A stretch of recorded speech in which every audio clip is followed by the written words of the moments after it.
ಸಂಭ್ರಮ ತೋರುವು ಉಪವನ ನಾರಿಯಳ ಬಗೆಗೆ ತಗಡದ ತೀರದಿಲ್ಲದ ದಿಕ್ಕು ತಕ್ಕ ತೈಯ ದಿನ ತೋಂತ ದಿಕ್ಕು ತೈ ತಾದಿಂ ತರಿ ಗಿಡ ತಕ ತೋಂಗ ದಿಕ್ಕು ತಕ್ಕ ತೈಯ ದಿನ ತೋಂಗ ದಿಕ್ಕು ತಕ್ಕ ತಾದೆ ತಗಡ ತೀರದಿಲ್ಲದ ಆರಿ ಸಂಭ್ರಮ ತೋರುವು ಉಪವನ ನಾರಿಯಳ ಬಗೆಗೆ ಬಾರಿ ಸಂಭ್ರಮ ಬಾರಿ ಸಂಭ್ರಮ ಬಾರಿ ಸಂಭ್ರಮ ತೋರುವು ಉಪವನ ನಾರಿಯಳ ಬಗೆಗೆ ಉಪವನ ನಾರಿಯಳ ಬಗೆಗೆ ಬಣ್ಣಿಸಿ ತೀರನ ಬದ ಕಾರದುಡಿಗೆಯ ಬೀರಿ ಹೇಳುತ್ತರಿಗೆ ಬಣ್ಣಿಸಿ ತೀರನ ಪದ ಕಾರದುಡಿಗೆಯ ಬೀರಿ ಹೇಳುತ್ತರಿಗೆ ಎನ್ನುತ್ತಾ ತಾರೆಯೋ ಸುಮಭೂರಿ ಉದುರುತ ದಾರುಣಿಯ ಬೆಳಗ್ಗೆ ಎನ್ನುತ್ತಾ ತಾರೆಯೋ ಸುಮಭೂರಿ ಉದುರುತ ದಾರುಣಿಯ ಬೆಳಗ್ಗೆ ಪ್ರತಿನಬದೋರೆನೆಂದೆಲೆ ಏರಿಸಿಯಳು ಮಹೀರುಗಳ ಹಗೆಗೆ ಗೋರೆನೆಂದಲೆ ಏರಿಸಿಯಳು ಮಹೀರುಗಳ ಹಗೆಗೆ ಬಳಿಕ ಬೇರೆ ಸುಮಗಳ ನಾರಿ ಧರಿಸಲು ನೀರೆ ಪುಷ್ಟಿಣಿ ದೂರಿರೆನುತ ಸೂರ್ಯನ ಕರ ಸಾರಲೊಂದಸೆ ಆರಡಿಯುತ್ತ ಸೇರಿ ತಿಲ್ಲಿಗೆ ಬಾರಿ ಸಂಭ್ರಮ ಬಾರಿ ಸಂಭ್ರಮ ಬಾರಿ ಸಂಭ್ರಮ ತೋರುವ ಉಪವನ ನಾರಿಯಳ ಬಗೆಗೆ ಉಪವನ ನಾರಿಯಳ ಬಗೆಗೆ ಬಣ್ಣಿಸಿ ತೀರನ ಪದ ಕಾರದುಡಿಗೆಯ ಬೇರಿಯಳುದರಿಗೆ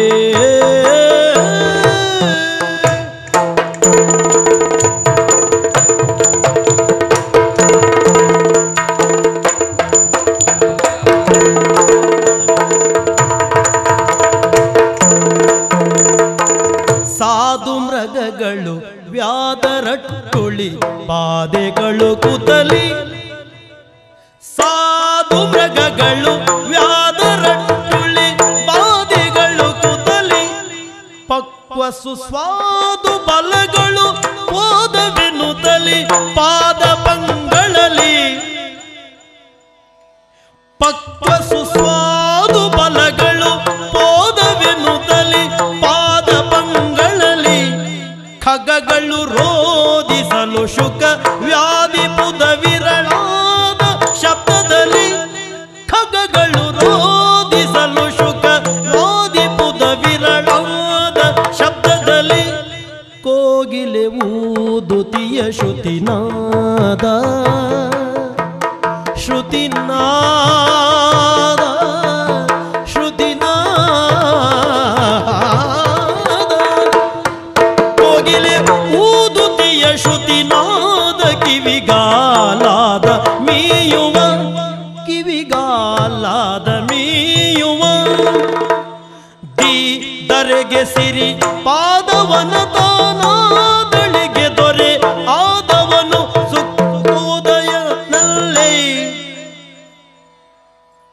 ಸಿರಿ ಪಾದವನ ತಾನಾದಳಿಗೆ ದೊರೆಯಾದವನು ಸುಕೃತೋದಯನಲ್ಲೇ ಭಾರಿ ಸಂಭ್ರಮ ತೋರುವುದು ಪವನ ನಾರಿಯಳ ಬಗೆಗೆ ಬಣ್ಣಿಸಿ ತೀರನ ಪದ ಕಾರದುಡಿಗೆಯ ಬೀರಿಯಳುದರೆಗೆ ತೀರನ ಪದ ಕಾರದುಡಿಗೆಯ ಬೀರಿಯಳುದರೆಗೆ ಆ ಆ ಆ ಆ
ಬಣ್ಣಿಸಿ ತೀರನ ಬದ ಕಾರದುಡಿಗೆಯ ಬೀರಿಯಳುದರೆಗೆ ಎನ್ನುತ್ತ ತಾರೆಯೊಳ್ ಸುಮಭೂರಿ ಉದುರುತ ತಾರುಣಿಯ ಬೆಳಗ್ಗೆ ಪ್ರತಿನಬದೋರನೆಂದೆಲೆ ಏರಿಸಿಯ ಮಹೀರುಗಳ ಹಗೆಗೆ ಬಳಿಕ ಬೇರೆ ಸುಮಗಳ ನಾರಿ ಧರಿಸಲು ನೀರೆ ಪುಷ್ಕಿಣಿ ದೂರಿರೆನುತ್ತ ಸೂರ್ಯ ನಗರ ಸಾರಲೊಂದೆಸೆ ಆರಡಿಯುತ್ತ ಸೇರಿ ದಿಲ್ಲಿಗೆ ಭಾರಿ ಸಂಭ್ರಮ ಭಾರಿ ಸಂಭ್ರಮ ಭಾರಿ ಸಂಭ್ರಮ ಭಾರಿ ಸಂಭ್ರಮ ತೋರುವು ಪವನ ನಾರಿ ಬಗೆಗೆ ಬಣ್ಣಿಸಿ ತೀರ ನವದ ಕಾರ ದುಡಿಗೆಯ ಪೀರಿಗಳು ತರೆಗೆ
ಬಹುಶಃ ಈ ಮುಂದಿನ ತಿರುಗಾಟದಿಂದ ಪೆರಡೂರು ಮೇಳದಲ್ಲಿ ಚಂದ್ರಹಾಸ ಚರಿತ್ರೆಯನ್ನು ಇಟ್ಟರೆ ಇದೇ ಪದ್ಯವನ್ನು ಬಹುತೇಕ ಪ್ರೇಕ್ಷಕರು ಕೇಳುವಂತೆ ಶ್ರೀಯುತ ರಾಘವೇಂದ್ರಾಚಾರ್ಯ ಜನಸಾಲೆಯವರು ಪ್ರಸ್ತುತಪಡಿಸಿದ್ದಾರೆ. ಅವರ ಪ್ರಪ್ರಥಮ ಪ್ರಸ್ತುತಿ, ಪ್ರಥಮ ಪ್ರಯತ್ನಕ್ಕೆ ಅಭಿನಂದನೆಯನ್ನು ಸಲ್ಲಿಸ್ತಾ ಇದ್ದೇನೆ. ಈ ಸಂದರ್ಭದಲ್ಲಿ ಈ ಪದ್ಯದ ಕುರಿತಾಗಿ ಮಾತನಾಡುವಾಗ ಇನ್ನೋರ್ವ ಕಲಾವಿದನ ಬಗ್ಗೆ ಮಾತನಾಡಲೇಬೇಕು. ಯಾರು ಹೇಳಿ? ಎಸ್, ಎಕ್ಸಾಕ್ಟ್ಲಿ, ಗಣೇಶ್ ಗಾಂವ್ಕರ್ ಧೂಪದ. ಬಹುಶಃ ಆ ಅಂಕೋಲ ಮತ್ತು ಯಲ್ಲಾಪುರದ ಮಧ್ಯೆ ಇರುವ ಆ ಪ್ರದೇಶಕ್ಕೆ ಕಲಾವಿದರನ್ನು ಸೃಷ್ಟಿಸುವ ಗುಣ ಮಣ್ಣಿಗೆ ಇದೆ ಅಂತ ಹೇಳಬೇಕು. ಕನಕನಹಳ್ಳಿ, ಹೆಗ್ಗಾರು, ಈ ಭಾಗದಲ್ಲಿ ಅನೇಕ ಜನ ಹಿಂದೂಸ್ತಾನಿ ಗಾಯಕರು, ವಾದಕರು, ಯಕ್ಷಗಾನ ಕಲಾವಿದರು, ಯಕ್ಷಗಾನದ ಹಿಮ್ಮೇಳ ಕಲಾವಿದರು ಮತ್ತೆ ಮತ್ತೆ ಮತ್ತೆ ಮತ್ತೆ ಹುಟ್ಟಿ ಬರ್ತಾ ಇದ್ದಾರೆ. ನಿಜಕ್ಕೂ ಅದು ಕಲಾ ಪುಣ್ಯ ಭೂಮಿ ಅಂದರೆ ತಪ್ಪಾಗಲಿಕ್ಕಿಲ್ಲ. ಅಂಥ ಭೂಮಿಯಲ್ಲಿ ಜನಿಸಿದ ಗಣೇಶ್ ಗಾಂವ್ಕರ್ ಓರ್ವ ಪ್ರಸಿದ್ಧ ಅಷ್ಟೇ ಅಲ್ಲ, ಅತ್ಯಂತ ಸಾಧಕ ಚಂಡೆವಾದಕ. ಯಾಕೆಂದರೆ ಜೀವವೇ ಇರುವ ಚರ್ಮದಲ್ಲಿ ಜೀವವನ್ನು ತುಂಬಿ 3-4 ಚಂಡೆಗಳನ್ನು ಬಳಸದೆ ನವರಸಗಳನ್ನು ತನ್ನ ಕೈಚಳಕದ ಮೂಲಕವೇ ಅಭಿವ್ಯಕ್ತಿಗೊಳಿಸುವ ಸಾಮರ್ಥ್ಯವಿರುವಂತಹ ಕಲಾವಿದ ಶ್ರೀಯುತ ಗಣೇಶ್ ಗಾಂವ್ಕರ್. ಯಾವುದೇ ಚರ್ಮವಾದ್ಯವಿರಲಿ, ಉತ್ತರ ಕನ್ನಡದ ಮಟ್ಟಿಗೆ ಸಾಧಕರಿದ್ದಾರೆ. ತಬಲಾದಲ್ಲಿ ಕೀರ್ತಿಶೇಷ ಶ್ರೀಪಾದರಾವ್ ಕಲ್ಗೊಂಡಿಕೊಪ್ಪ ಇದ್ದಾರೆ, ಪಂಡಿತ್ ಗೋಪಾಲಕೃಷ್ಣ ಹೆಗಡೆ ಕಲಬಾಗಿದ್ದಾರೆ, ಮದ್ದಳೆಯಲ್ಲಿ ಲೆಜೆಂಡರಿ ಶಂಕರ್ ಭಾಗವತ್ ಯಲ್ಲಾಪುರ ಇದ್ದಾರೆ. ಅವರೆಲ್ಲರ ಸಾಲಿನಲ್ಲಿ ನಿಲ್ಲುವಂತಹ ಸಾಮರ್ಥ್ಯ, ಸಾಧನೆ ಗಣೇಶ್ ಅವರಲ್ಲಿದೆ. ಅವರ ಕಲಾಜೀವನ ಇನ್ನೂ ಉಜ್ವಲವಾಗಲಿ ಎಂದು ನಾವೆಲ್ಲ ಹಾರೈಸ್ತೇವೆ. ಗಣೇಶ್ರವರು ಅವರಿಗೆ ಚಂಡೆ ವಾದನದಲ್ಲಿ ಒಂದು ಒಳ್ಳೆಯ ಫೌಂಡೇಶನ್ ಸಿಕ್ಕಿದ್ದು ನಾನು ಕೇಳಲ್ಪಟ್ಟ ಹಾಗೆ ಮಂದರ್ತಿ ರಾಮಣ್ಣ. ಒಂದು ಕಾಲದಲ್ಲಿ ಚಂಡೆ ರಾಮಣ್ಣನ ಚಂಡೆ ಕೇಳಲಿಕ್ಕಾಗಿ ಅನೇಕ ಅಭಿಮಾನಿಗಳು ಯಕ್ಷಗಾನಕ್ಕೆ ಬರ್ತಾ ಇದ್ರು. ಅಂತ ಒಂದು ರಾಮಣ್ಣನ ಮಾರ್ಗದರ್ಶನ ಮಂದರ್ತಿ ಮೇಳದಲ್ಲಿ ನಮ್ಮ ಗಣೇಶಣ್ಣನಿಗೆ ಸಿಕ್ಕಿದೆ. ಎಲ್ಲಿವರೆಗೆ ಗಣೇಶಣ್ಣನ ಬಗ್ಗೆ ನಾನೊಂದು ಆಸಕ್ತಿ ಇಟ್ಟಿದೆ ಕೇಳಿದ್ರೆ ನೀವು ನಂಬಲಿಕ್ಕಿಲ್ಲ, ಒಂದು 4 ಬಾರಿ ಪೆರಡೂರು ಮೇಳಕ್ಕೆ ಬಾ ಪುಣ್ಯಾತ್ಮರೆ ಅಂತೇಳಿ ಕರೆದಿದೆ. ಬರುವ ಮನಸ್ಸುಂಟು, ಬಟ್ ಅವರಿಗೆ ಮನೆಯಲ್ಲಿ ಕೆಲವೊಂದು ಸಮಸ್ಯೆಗಳಿರುವುದರಿಂದ ಮನೆ ಬಿಟ್ಟು ಬರ್ಲಿಕ್ಕೆ ಆಗದೆ ಇರುವಂಥ ಅನಿವಾರ್ಯತೆ ಇರೋದ್ರಿಂದ ನಾನು ಇವಾಗಲ್ಲ, ರಾಕೇಶ್ ಮಲ್ಯರಂಥ ಶ್ರೇಷ್ಠ ಚಂಡೆ ವಾದಕರು ಮೇಳವನ್ನು ಬಿಟ್ಟ ಸಂದರ್ಭದಲ್ಲಿ ಗಣೇಶಣ್ಣನನ್ನು ಕೇಳಿದ್ದೆ. ಅದ್ರ ಮೇಲೆ ಮತ್ತೊಬ್ಬರು ಚಂಡೆಗಾರ ಬಂದ, ಆ ಚಂಡೆಗಾರ ಬಿಟ್ಟವಾಗಲೂ ಗಣೇಶಣ್ಣ ಹತ್ರ ಕೇಳಿದೆ ಬರ್ತೀರಾ ಅಂದ್ರೆ. ನಾನು ತಿಳಿದ ಹಾಗೆ ಚರ್ಮ ವಾದನವನ್ನು ಎಲ್ಲರೂ ಬಾರಿಸ್ತಾರೆ.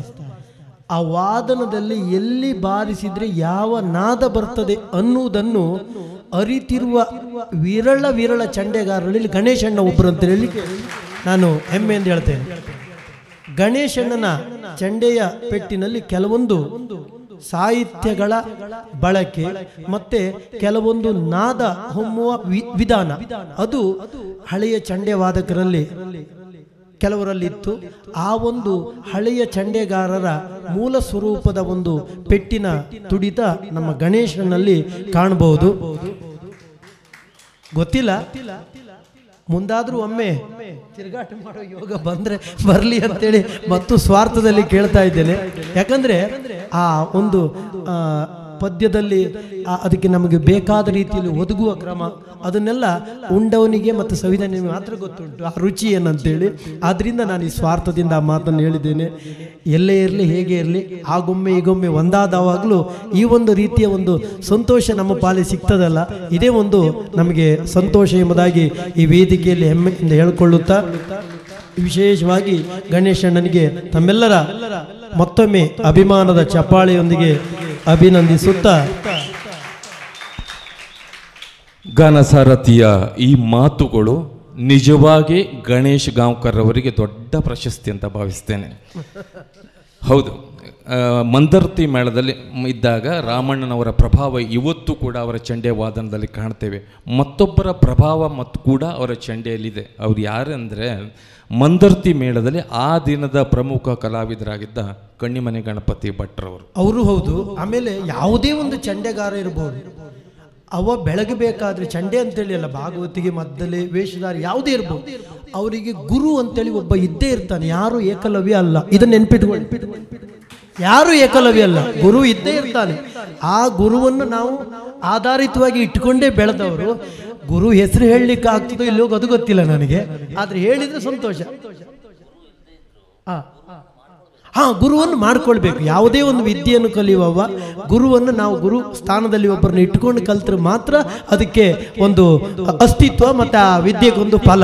ಆದ್ರಿಂದ ಎಲ್ಲ ಕಲಾವಿದರ ಪಾಲಿಗೆ ಒಬ್ಬರು ಗುರು ಇರ್ತಾನೆ. ಯಾಕಂದ್ರೆ ನಾನು ಈ ಮಾತನ್ನು ಒತ್ತಿ ಯಾಕೆ ಹೇಳ್ತೇನೆ ಕೇಳಿದ್ರೆ, ಉಡುಪಿ ಯಕ್ಷಗಾನ ಕೇಂದ್ರದಲ್ಲಿ ನಾನು ಕಲಿತಂತ ವಿದ್ಯಾರ್ಥಿ, ಅಲ್ಲಿ ಸಾಮಾನ್ಯ ಒಂದು 3-4 ಗುರುಗಳ ಗರಡಿಯಲ್ಲಿ ಪಳಗಿದ್ದೇನೆ.